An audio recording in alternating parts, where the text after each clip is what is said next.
Hello, everybody. My name is Dion Morales, your host of the Gold Squadron podcast, and we're coming to you live from Round 9 of the World Championships of X-Wing. Today, I'm joined by my good friend, James Ritter. Hey, guys. Did you say round number 9? Or I can't be hearing that right. Round 9, the 9th round of Swiss. Now, in this tournament, we, at this point, have 0 undefeated players. Yeah, no more undefeated players in the main event at all. The last one got a loss last round. So going into round 9 here, no undefeated players. That does mess with the math a little bit. That does mess with the math a little bit. Depending on who wins and who loses, who's matched up already, like, there is actually a possibility that you could end up going to if there are no draws. That is, yeah. The draws do make the math a little bit weird. There's actually a possibility for a 3-loss person to make it in just barely. There's a possibility. There is a possibility. Now, yeah. We'll see what ends up happening. Both these players are X and 3 at this point. We did have a couple of refusals and things like that. We had to get a game for you guys, of course, but this is still going to be competitive X-Wing at the World Championship level. Let's go ahead and see. These players would be fighting for basically that 8th spot if they have a chance. Let's go ahead. Let's break down these lists. Everybody at home, it is time for you to choose your champion. Let's start breaking this down. All right, on the right side, we have Alexander Oehler with a first order list. Alexander Oehler, a known commodity in the X-Wing community, a great player, makes great choices. And some of these choices here on the FO list are pretty interesting, to say the least. To start the list, I'm going to start at the bottom here with Gideon Hask in the Xi shuttle. Gideon is going to force a... Oh, so this is... well, a friendly small ship at range 2, 0-2 performs a primary attack against a damaged defender. If the attacker roll 2 or fewer attack dice, it may gain a strain to roll an additional attack die. So, pretty interesting, pretty similar ability, you know, totally after DT-798. Pretty interesting. Has elusive, proud tradition, biohexacrypt codes. We already see that lock put down on Ember out there. Tactical officer for that white coordinate action, and Agent Teryx. We don't see any calculates out there right now, but we could see some calculates at some point, so keep an eye on that. Before I finish breaking down this list, the next pilot that I was going to talk about, Ember, may be taking a shot here from Dirge. With that proton cannon, 4 hits. 4 hits with the proton cannon, and there's 3 blanks in there. Single evade. That's going to be 3 right off the bat. We got an elusive. We did end up getting a focus. Oh. But no conversion there. Yeah, can't use dead to rights. Ooh, structural damage to start. Wow. Okay. Well, it looks like Ember is down to 1 hull in our first turn of the game. This is 2 games in a row with extremely aggressive round 1s. Yeah, man, Dom was able to set up across from Ember here and said, I'm just going to go 4 straight boost focus. Yeah, like let's see if he lets me. Oh, he let me. He let me. That proton cannon absolutely devastating here in this first round, first tournament engagement. But that ship that took a lot of damage, Ember, actually a pretty cool ship. I don't know if we'll get to see it too much here. But while Ember performs an attack, if there's a damaged ship friendly to the defender, including itself, the defender cannot spend focus or calculate tokens on that defense. So we already used elusive. We saw that re-roll. Wasn't able to convert to an evade, and wasn't able to spend that focus because of the dead to rights ability of the Dirge. We have Pattern Analyzer, allows Ember to gain an action after they do red maneuvers. Ember has that 2 sloop or 5K available. And then we have 4 more ships here, 4 more FOs. We'll start off with Lieutenant Gaelic at Initiative 5, has the ability to coordinate friendlies when someone dies, has Proud Tradition, Biohexacrypt codes, Tractor Beam, And Initiative 5 is a very helpful bit at the very least. Have Commander Malorus, a staple of the First Order here, has cluster missiles able to convert all eyeballs to good results by taking a stress in the start of the engagement and using one of those 2 charges. And then, of course, we have DT-798 and Scorch with DT-798 with a shield upgrade and Scorch with Fanatical Predator Optics. That's so interesting. I usually you see both of them take the shield upgrade or both of them take the offensive options. Not today. But I've actually been thinking about this. DT may be better off taking that shield upgrade because they take a strain. Yep, to protect just a little bit. Yeah, so you basically get one extra ability. It's essentially, it's like an evade token, kind of, that protects against crits. Yeah, but a little bit of help there on that defense. All right, give me just one moment. Just need to fix something real quick. All right, Alexander Oehler is going to be the first player on this one. Remember, you can follow that first player token action there at the top of the screen. You'll see that pink player token getting passed left and right. All right, the other list, Dion, is going to be a separatist list from Don Flannigan. That's right. We're going to start with Dirge. I think that's the first one that we should probably start with because it already engaged. Yeah.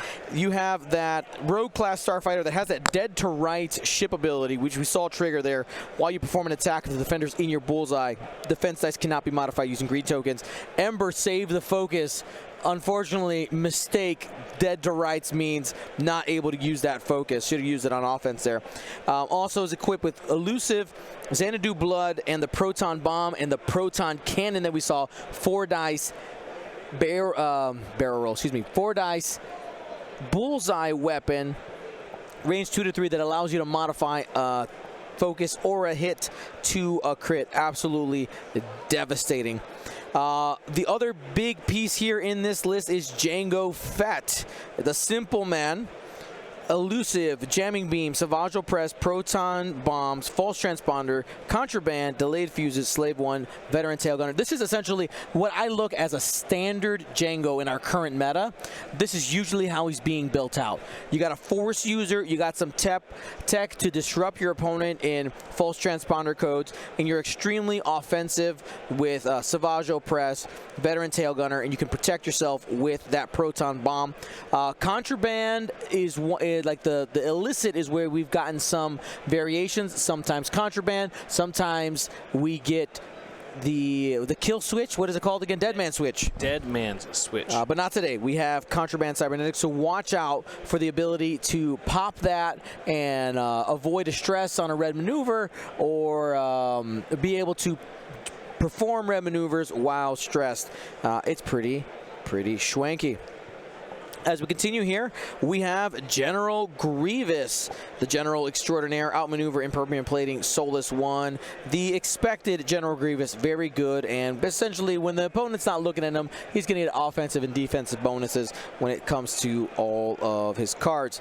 Last but not least, we have DBS 404. This is the Siege of Coruscant standardized card, and the standardized cards come equipped with advanced proton torpedoes, contingency protocol, and strut lock override. So there's some slight differences in the effects for each of these. We'll hit them as they happen, but the ability is still very good. While you perform an attack at range 1, you must roll an additional attack die. After the attack hits, suffer 1 critical damage. That means obviously if the attack doesn't hit, nothing else happens. Has network calculations as a ship ability, but does not matter in this matchup because there's no other droid buddies around. Watch out for that advanced proton torpedo at range 1. Contingency protocol, for somebody who's not familiar with that, again, is also not going to do too much. After the ship is destroyed, another friendly ship at range 0 to 3 with contingency protocol may perform an action even while stressed, but there's nobody else with it there. Strut locked override. After the start of your activation, you may spend 1 charge. If you do, ignore the obstacles while you move through them this round. So you can essentially activate it, fly onto a rock, activate it to leave, so on and so forth. You can basically land on a rock for 1 turn is what it gives you. But it is time to really get into it. Looks like they're about to engage. We're in our 2nd round of engagement here. Round 9. Chance engagement is our scenario. This is the deathmatch. Destroy your enemy. Stay close to the middle in order to gain your objective point each turn. And if at some point only 1 player has ships near that center, that means 2 points. Double points all across the board. Here we go. We have our first attack. 3 dice. That's 2 crits. Convert for hit, crit, crit. And on the defending side, blank focus. So we're getting some damage there to start off, and I think we just saw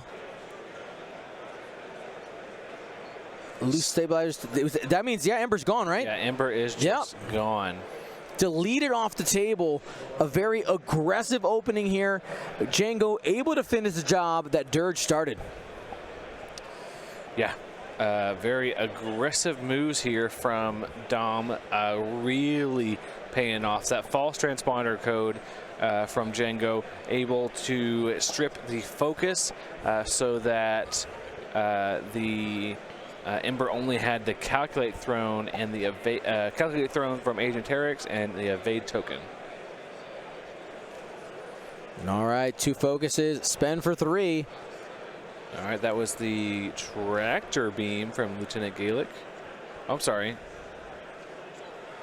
So DBS 404 would have needed to use their charges for this turn and next turn. So this is going to be the 1 rock for the turn for this game. Oh, they missed the rock.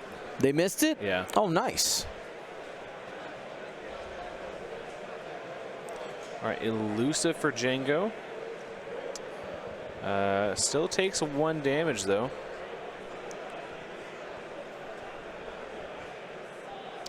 A range 1 from Dirge here, and a blank out. Things are all right. Elusive does end up doing something there. Only 2 shields down on Gideon Haskin, that side shuttle. But man, things are really starting to come up aces for the Separatist squad. Oh yeah. And we haven't even gotten to DBS taking some advanced proton torpedoes. Mm-hmm. All right, looks to be a Scorch here, taking a 3 die shot. Only a single hit. No target locked in sight, but does have advanced optics. Yeah. Another 1 damage onto Django. Plinking away. I mean, chip damage. It works. All right, take a strain to roll an additional attack die here with DT. 1 out the box. Double blank focus. 1 evade.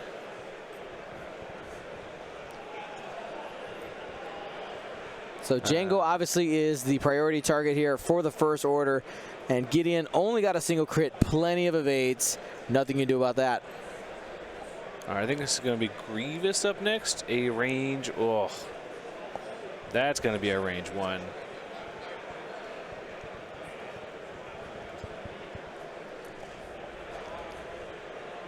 All right, here we go. General Grievous, 4 dice. Has the reroll with the ability, spend focus for 4, double focuses, and just wiped out Gaelic in a single turn. What, are we watching a murder? Yeah. What is happening?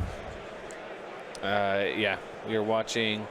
Not like this, James. Some saddies right here, right now. Dom Flannigan coming in and slicing up Alexander Oehler of Canada. Man, this has gone south very quickly for Alex. 7-0 for Alexander. Dom ahead here. And so when a game goes south like this, sometimes you can't do anything about it, right? Yeah, sometimes sometimes X-Wing gods just say like, your time has come. Yeah, my son, your time has come. Well, I think the Ember issue was potentially avoidable, right?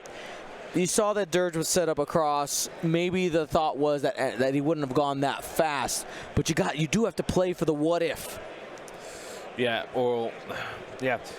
I don't think that. Yeah, he didn't think that he would 4 straight boost focus and barely get range 3. But that proton cannon doesn't matter what range you're at. It will come out and touch you. Yep. And it definitely did, especially after a fairly poor defense roll. Not able to use the focus. Almost died straight out. Yep. Almost just lost Ember on that one attack. But yeah, sometimes you really got to start making some plays here. Unfortunately, none of Dom's ships are even stressed, so it doesn't even have any, like, I know he has to be here this turn. Nope. Yeah. Well, this game and all of our games this weekend have many people to thank. Shout out to our main sponsors of the channel, our Patreons, and of course, Curled Paw Creative's long-standing sponsor. Go to patreon.com/Gold Squadron to support our efforts in bringing you guys live X-Wing coverage and talks, as well as curledpawcreatives.com to upgrade your favorite Atomic Mass Games cardboard to acrylic. Also, thank you to Adepticon and Atomic Mass Games for their support in bringing us to the World Championship weekend. Super excited to be here, super honored to be a part of this weekend. Yeah. Speaking of AMG and all of their amazing games, we just had an opportunity, you and I, to go demo some Shatterpoint, the upcoming game from AMG, and I had an incredible time. Yeah, even just watching, it does seem interesting and fun. I didn't even get to touch anything, and I had a great time. Yeah, yeah, it seems interesting, and I've been on record saying I'm not interested in painting and assembling. This is not something I find interesting. I want to play games, not build games. But I do have a good friend that is a very good painter and assembler, and he finds joy in doing those things. So I looked at it and was like, you know what? I might buy this. Like, it seems legitimately interesting. Yeah, I had a great time. I love all the different options and all the different choices you have to make. Mm-hmm. One of the big things that I liked about the Fantasy Flight role-playing game is we do see that strut lockout override here from DBS 404. Beep boop, use a charge. Beep boop, indeed. And goes right over that debris and is probably just going to slap down the roll lock, I think. There it is, that roll lock. Paid AMG ad on GSP? No. I would love to be paid for that ad, please. Yeah, please. We're just saying we did. I will say that they're doing times. Like you had to come in reserve times, and the only reason we got to just kind of step in and watch is because we're here because of AMG, and we said we're the X-Wing streamers. Like, all right, let's let them in, move aside, everybody. I'm just kidding. We went and we got to just observe. Stand by. We got to observe some other demos, but it was great. They let us ask some questions. It was great. Yeah. I love like I was saying, one of the reasons that I liked the Fantasy Flight role-playing game is because of the dice that they had in the game. Allowed for more role-playing, more narrative moments. Narrative moments, and I think that they've built a little bit of that into their dice, where their focus, I'll say that their focus equivalent result actually does something different for each character. Each character, like. That and how the damage is different when I saw that, I was like, that's a cool idea. Yeah. The damage is not symmetrical every time. The more damage you do, it does different. The more successes you get in your attack, you get to go, you follow a little tree. Some trees are better than others. Some are maple.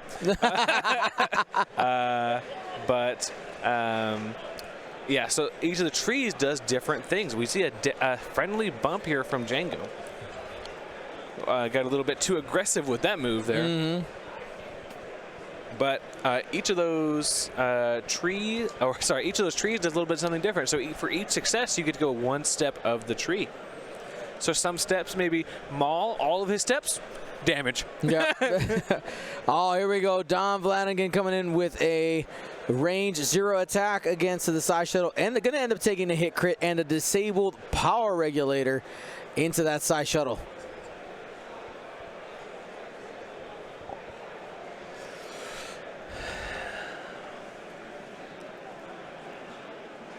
No, you do not get, if you overlap a friendly and an enemy ship, you have to take the worst result, which would be that friendly bump.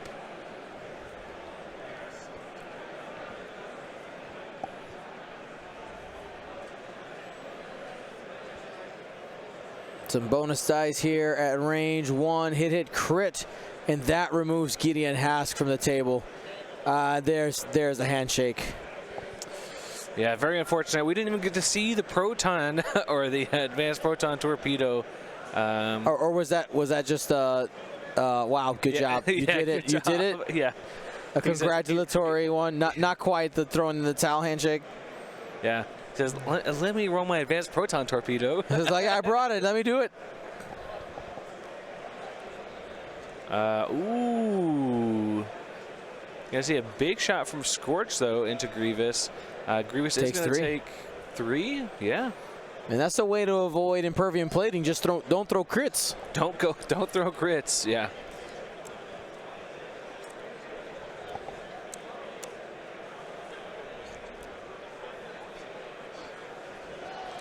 All right, here we see DT take a big shot into 404 for just 1. Just 1.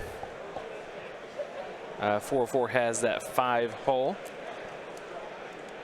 That Hyena class bomber.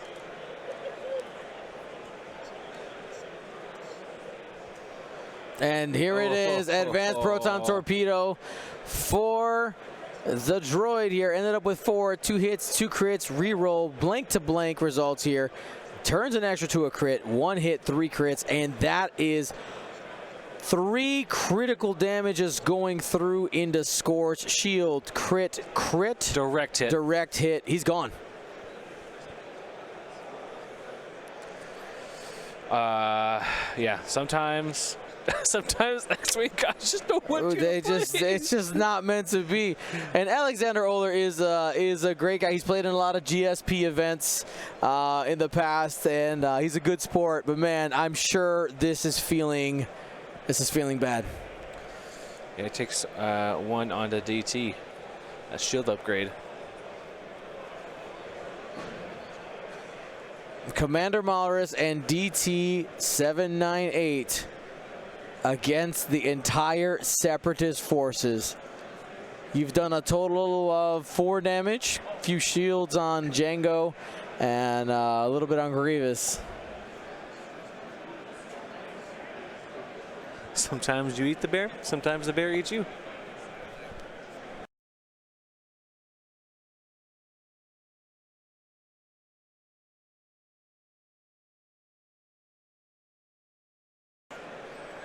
All right. Man, an explosive game at the very least for this one.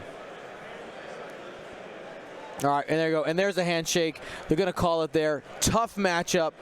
Thank you to ISO, Danko, Baffle, Trojan, Prophet, Shadow, Tycho, Spice, Raider, Lancer, Fallen, Row 6, 626, Chief, and J List, our Grand Admiral patrons. And all of our Gold Squadron patrons and community members, thank you for your support. Gold Squadron out.